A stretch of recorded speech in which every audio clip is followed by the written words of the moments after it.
और आइए अब आपको हम दो तस्वीरें दिखाने जा रहे हैं कैसे पुतिन आर्मी के सीक्रेट बेस पहुंचे और वहां पर हेलीकॉप्टर से युद्ध क्षेत्र का दौरा उन्होंने किया है। इतना ही नहीं, आर्मी बेस पर X-39 मिसाइल के बारे में भी अधिकारियों से जाना है और सर्वेक्षण किया है। ये मिसाइल दुश्मन के बख्तरबंद वाहनों के लिए काल बनकर सामने है। तो एक तरह से हमला करने की फिराक में इस वक्त रशिया है और प्रतिशोध की भावना में जल रहा है। ये आपको मिसाइल की तस्वीरें दिखा रहे हैं और पुतिन इसका निरीक्षण करते हुए X-39 मिसाइल के बारे में अधिकारियों से बातचीत करते हुए, निरीक्षण करते हुए, क्योंकि युद्ध क्षेत्र में ये जो रणनीति है रशिया की वो भारी पड़ेगी क्या दुश्मनों पर, ये सबसे बड़ा सवाल है। और अधिकारियों से इस वक्त बातचीत कर रहे हैं, जो अधिकारी वहां पर मौजूद हैं वो ब्रीफ कर रहे हैं पुतिन को कि ये मिसाइल का जो एक्शन है इसकी सक्षमता है या मारक क्षमता है वो कितनी है। आपको सुनवाते हैं ये बातचीत।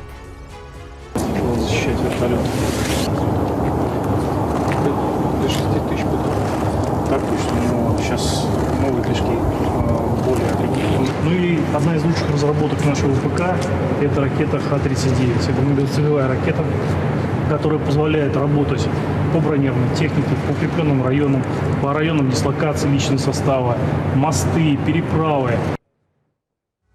अब सवाल यही कि राष्ट्रपति पुतिन अचानक सीक्रेट आर्मी बेस पहुंचे क्यों?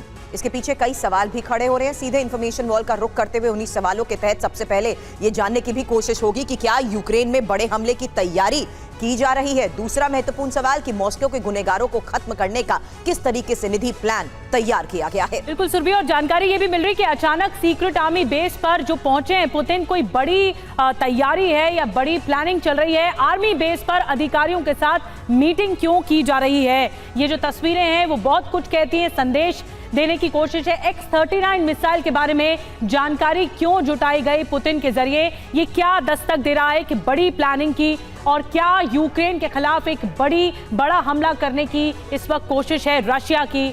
ये बड़ा सवाल है। लेकिन इस बीच मॉस्को हमले पर जिस तरीके से कई बड़े खुलासे हो चुके हैं, उसके बाद ये टाइमिंग इंपॉर्टेंट हो जाती है। पुतिन जिस तरीके से अधिकारियों के साथ X-39 के बारे में जानकारी जुटा रहे हैं, हमलावरों ने ये बताया है कि यूक्रेन के जरिए उन्हें ट्रेनिंग मिली है। ये इंपॉर्टेंट है क्योंकि जिस तरीके से पूरे मामले की इन्वेस्टिगेशन की जा रही है, बड़े खुलासे हुए हैं। कैसे यूक्रेन के साथ यूएस और ब्रिटेन भी मॉस्को हमले में शामिल बताया जा रहा है। निधि, बिल्कुल, और मॉस्को हमले की जांच अभी जारी है। सबूत मिले हैं कि मॉस्को हमला यूक्रेन ने कराया है। तो जो सबूत है उसकी ट्रेल के साथ इस वक्त रशिया है और रशिया ये कोशिश में है कि यूक्रेन पर बड़ा अटैक किया जाए। इसीलिए ये जो तैयारी चल रही है, समीक्षा चल रही है, मिसाइलों के बारे में जानकारी अधिकारियों से ली जा रही है।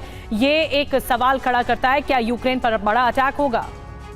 अब यूरोप ने रूस पर हमले का आरोप लगाया। इन आरोपों पर राष्ट्रपति पुतिन की तरफ से क्या कहा गया, सुनिए। То, что говорят по поводу того, что мы собираемся после Украины нападать на Европу, это полная чушь. Запугивание своего населения исключительно для того, чтобы выбивать из них деньги, из своих людей.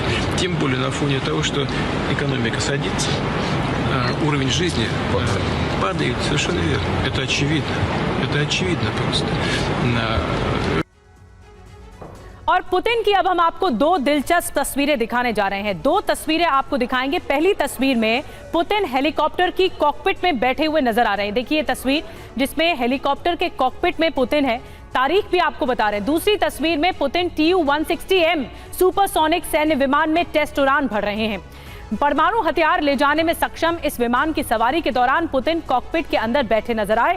आपको बता दें कि जब पुतिन ने बॉम्बर की सवारी की थी तो यूक्रेन में रूस ने विध्वंसक हमले किए थे, और अब फिर एक बार पुतिन लड़ाकू हेलीकॉप्टर में सवार हुए हैं। तो अंदाजा लगाया जा सकता है कि हमला फिर विध्वंसक होने वाला है, बड़ा अटैक होने वाला है।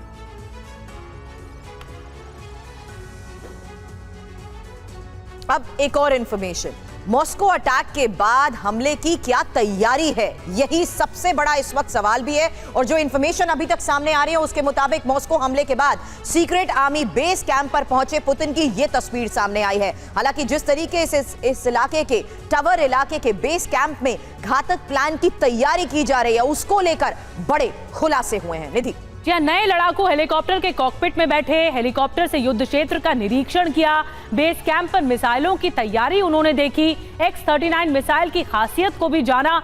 X-39 मिसाइल दुश्मन के लिए काल बनकर सामने है और इसी का ही निरीक्षण किया गया। इस बीच एक और बड़ी खबर ये सामने आ रही है कि यूक्रेन के विदेश मंत्री दिमित्री कुलेबा आज भारत आ रहे हैं। 30 मार्च तक वो दिल्ली में रहने वाले हैं। इस दौरान भारत और यूक्रेन के बीच आपसी सहयोग समेत कई मुद्दों पर चर्चा भी होगी। रूस से जारी जंग के बीच यूक्रेन के विदेश मंत्री दिमित्रो कुलेबा आज अपनी पहली यात्रा पर भारत पहुंचेंगे। उनकी यात्रा विदेश मंत्री एस जयशंकर के निमंत्रण पर हो रही है।